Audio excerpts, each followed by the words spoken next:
Shalom Bapak Ibu kekasih di dalam Tuhan. Hari ini kita memperingati hari Pentakosta. Kalau anak-anak sekolah minggu IMPA, Pelkat PA ditanya, apakah arti Pentakosta? Pasti mereka akan menyebut hari ketuangan Roh Kudus. Sebenarnya saudara, Pentakosta itu tidak ada hubungannya dengan ketuangan Roh Kudus. Kata Pentakosta itu dari kata Pentekoste yang berarti hari ke-50.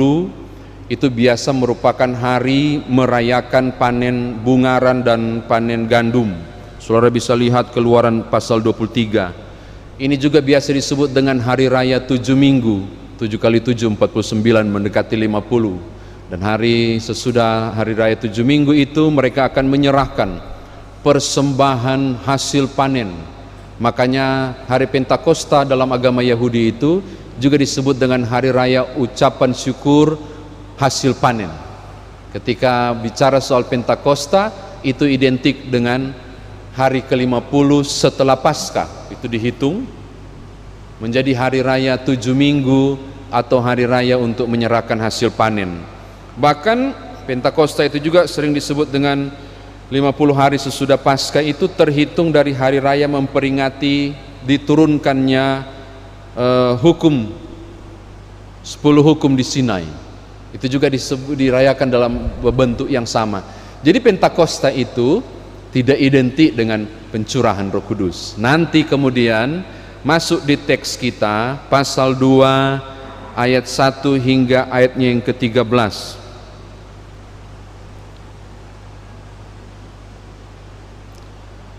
Bapak Ibu, di Yerusalem tidak sepi.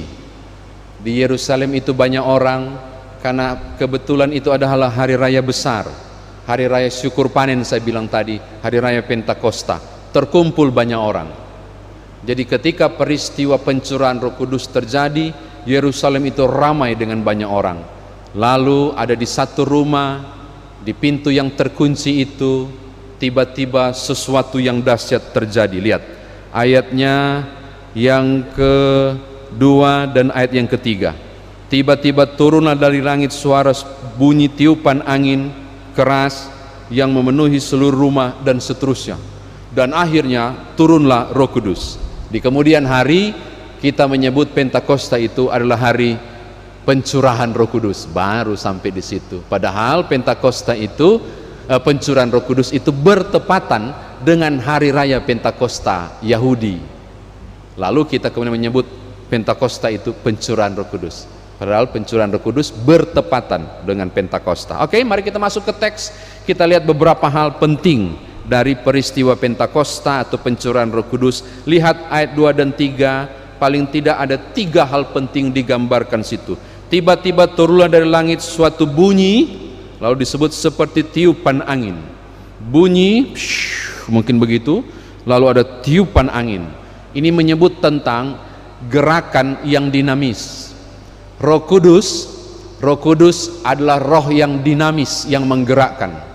Roh Kudus menggerakkan. Saya kira begitu penting. Betapa tidak statis tapi dinamis. Yang kedua, lidah-lidah seperti nyala api. Simbol api itu sebenarnya simbol power atau kuasa. Dari sini kita menyebut bahwa Roh Kudus itu adalah kuasa, Roh Allah yang dicurahkan kepada setiap orang percaya. Yang menarik perhatian saya disebut hinggaplah pada mereka masing-masing. Jadi yang turun Bapak Ibu bukan lidah api raksasa memenuhi ruangan itu, tapi lidah api kecil-kecil di atas kepala mereka masing-masing. Seakan mau bilang begini, pencurahan Roh Kudus itu sangat personal. Saya ulangi, pencurahan Roh Kudus itu tidak kolektif. Yang besar utuh kau dapat. Enggak, ini sangat personal. Sehingga karunia-Nya pun itu juga sangat personal. Ketika orang dicurahkan Roh Kudus itu sangat pribadi. Satu-satu dapat. Satu-satu dapat. Sangat personal. Ini menunjukkan bahwa Roh Kudus itu menyangkut pribadi seseorang, bukan kelompok tertentu, gereja tertentu, persekutuan tertentu, enggak, menyangkut pribadi tertentu. Ini catatan saya yang kedua. Yang ketiga, tolong lihat ayat 5 dan ayat 6. Ayat 5 dan ayat 6. Saya bilang tadi, di situ banyak orang. Makanya kalau ada orang yang menyangkali dan bilang, Allah, itu cuma isapan jempolnya orang Kristen bicara tentang pencurahan Roh Kudus, ayat 5 dan 6, silakan saudara lihat, itu objektif atau subjektif, itu ngarang-ngarang atau benar-benar, karena yang menyaksikan itu bukan cuma para murid, tapi ayat 5 mengatakan pada waktu itu di Yerusalem diam orang-orang Yahudi yang saleh dari segala bangsa di bawah kolong langit. Ketika mendengar bunyi itu, jadi bukan cuma rasul yang mendengar, orang-orang banyak juga yang mendengar.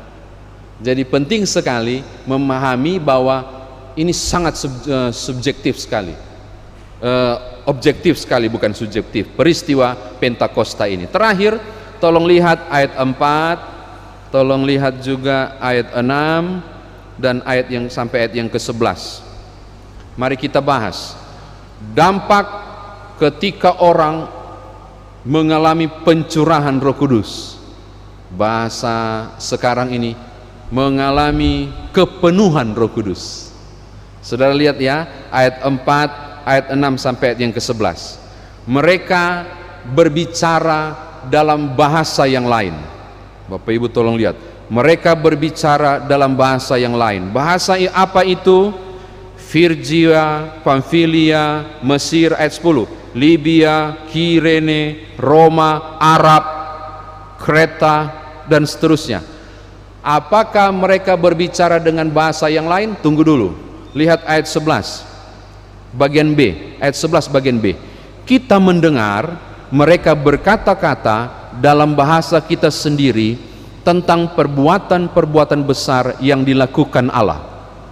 Dua tafsirannya Bapak Ibu. Jadi ketika terkumpul begini, misalnya para presbiter yang bertugas ini terkumpul, mereka tercurah Roh Kudus, Opung Sinambela itu akan bicara dengan bahasa Batak, tapi saya dengar bahasa Bali. Itu tafsiran pertama. Saya mendengar bahasa Bali, tapi beliau ngomong bahasa Batak. Atau beliau asli orang Batak, tapi ngomong bahasa Bali dan saya paham. Oh ya, bahasa saya. Ada dua penafsiran. Apapun dari dua ini yang benar mana saya nggak tahu. Yang pasti bahasa yang lain dimaksud adalah bahasa yang sangat dimengerti. Saya ulangi, pencurahan Roh Kudus membuat apa yang diucapkan oleh orang-orang itu sangat dimengerti, bukan nggak dimengerti, bukan barapal-rapal apapun yang buat nggak dimengerti. Orang kepenuhan Roh Kudus bicaranya sangat dimengerti. Oke, ini dampak yang pertama. Yang kedua, Roh Kudus membuat orang memahami firman itu. Makanya tidak heran nanti saudara baca, habis Petrus berkhotbah 3.000 orang. 3.000 orang itu langsung percaya. Saya membayangkan sebanyak itukah di kota Yerusalem? Jangan-jangan semua itu, kata istilah yang pakai pandemos. Pan itu semua, demos itu rakyat atau orang-orang, sehingga semua orang. Kalau kita lebih mengenal pandemi COVID-19 dari kata pandemos, penyakit itu kena ke semua orang, makanya disebut pandemi dari kata pandemos. Semua orang 3.000 itu langsung percaya. Pencurahan Roh Kudus tidak membuat orang nggak paham firman, tapi langsung memahami firman. Catatan terakhir, apa reaksi dari peristiwa Pentakosta itu? Ayat 12 dan 13. Ada yang sense of wonder, ayat 12, mereka tercengang-cengang, termangu-mangu, wow. Tapi juga ada yang menolak dan menyindir, masih pagi sudah mabuk. Pekerjaan dari Roh Kudus bisa ada dua reaksi, menerima atau menolak. Biasa saja, nggak usah tersinggung, karena dari dulu pekerjaan-pekerjaan yang dilakukan Allah, ada orang yang terima, juga ada orang yang tolak. Saya kira demikian firman Tuhan ditafsirkan bagi kita. Nah sekarang bagaimana kita bawa dalam kehidupan beriman kita? Yang pertama Bapak Ibu, saya mau meluruskan istilah berbahasa roh dengan berbahasa lain. Berbahasa lain yaitu tadi, pokoknya membuat orang paham. Saya ngomong bahasa Indonesia, barangkali orang Jerman bisa mengerti. Kok bisa dia si Nyoman itu berbicara dengan bahasa Jerman padahal saya lagi ngomong Indonesia? Atau tiba-tiba saya langsung dapat talent untuk mampu berbahasa Jerman dan orang Jerman paham. Hanya dua kemungkinan pemahaman di hari raya Pentakosta itu. Intinya mampu mengerti. Tetapi kalau bahasa roh, saudara bisa rujuk 1 Korintus pasal 14. Di 1 Korintus pasal 14 saudara akan menemukan perbedaannya. Ini orang nggak akan mengerti, orang tidak akan mengerti. Mengapa? Sebab itu bukan bahasa yang membuat orang paham. 1 Korintus 14, saya tidak bermaksud mengkerdilkan karunia ini, bukan. Tapi Paulus bilang, barang siapa yang mau pakai karunia berbahasa roh, dia harus didampingi oleh karunia menafsirkan bahasa roh. 1 Korintus 14 ayat 27. Kalau enggak pakai itu, jangan coba-coba pakai halaba, enggak boleh. Kalau ada yang bisa tafsirkan, baru dirimu tampil. Makanya terjemahan yang tepat menurut saya bukan bahasa roh. 1 Korintus 14 itu glossolali, itu berarti bahasa lidah, merafal, pokoknya sesuatu yang tidak dipahami. Jadi beda yang diomongkan, yang barusan saya omong, yang bahasa yang nggak dipahami, dengan peristiwa Kisah Rasul. Beda Bapak Ibu. Di Kisah Rasul itu pencurahan Roh Kudus itu orang langsung paham. Kalau bahasa lidah 1 Korintus 14 yang orang sering bilang bahasa roh, bukan ya, itu bukan bahasa roh. Yang benar bahasa lidah, karena pakai glossolali, laleos. Glossol itu lidah, laleos itu berbicara. Itu lidah yang bermain sehingga merapal sesuatu dan orang tidak paham. Apakah itu dibuat-buat? Saya nggak berani bilang itu. Saya yakin Paulus tidak bohong, itu pemberian dari Allah. Tiba-tiba dia mampu berbicara dengan sesuatu yang tidak dimengerti. Tetapi harus ada yang punya kemampuan mengartikannya. Itu perbedaannya. Jadi hal yang pertama saya mau katakan, Roh Kudus memampukan saudara untuk pahami. Maka sangat penting siapapun saudara untuk memperoleh Roh Kudus, supaya apa yang engkau katakan dengan mudah dipahami oleh orang. Maaf saya bilang begitu, di kantor sebagai pimpinan engkau memberi komando apapun, engkau butuh Roh Kudus supaya orang tangkap dan pahami. Bawahan, engkau butuh Roh Kudus untuk bisa paham. Roh Kudus bukan cuma pakai di pelayanan gereja seperti ini. Dimanapun Roh Kudus mampu menolong saudara, memudahkan saudara untuk memahami, dan menggerakkan saudara untuk bikin orang paham. Itu luar biasanya kuasa Roh Kudus. Ini hal yang pertama. Hal yang kedua, Bapak Ibu Saudara, bagaimanapun sampai sekarang akan ada yang menerima dan ada yang menolak. Roh Kudus sudah dicurahkan, akan ada yang menerima, ada yang menolak. Tanggung jawab saudara yang sudah mendapatkan Roh Kudus menceritakan kebenaran dan mengerjakan kebenaran. Soal mereka mau terima atau tidak, itu bukan wilayah saudara, karena selalu akan ada dua reaksi, menerima atau menolak. Yang penting saudara mengerjakan tanggung jawab sebagai orang percaya. Terakhir saya mau tutup. Petrus bersembunyi Bapak Ibu. Rasul-rasul bersembunyi di ruangan, takut mereka.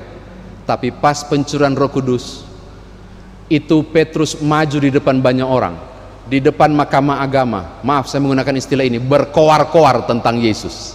Sangat berapi-api dan tidak terlihat rasa takutnya. Saya mau katakan menutup firman Tuhan ini, kekuatan, power, kuasa yang dinamis menggerakkan, itu Roh Kudus. Roh Kudus mampu membuat orang mengalami perubahan yang luar biasa. Roh Kudus mengubah sesuatu yang tidak mungkin seperti Petrus menjadi sangat mungkin. Maka menutup firman Tuhan ini, saya mau katakan kepada saudara, engkau membutuhkan Roh Kudus. Roh Kudus sudah dicurahkan. Perlihatkanlah gerakan-gerakan dinamis saudara dengan kuasa Roh Kudus. untuk mengerjakan tiap panggilan hidup Bapak Ibu, entah di gereja ini, di tengah keluarga, maupun di dalam pelayanan. Selamat Hari Pentakosta, hari lahirnya gereja. Karya Roh Kudus telah diberikan. Tuhan berkati Bapak Ibu Saudara. Amin.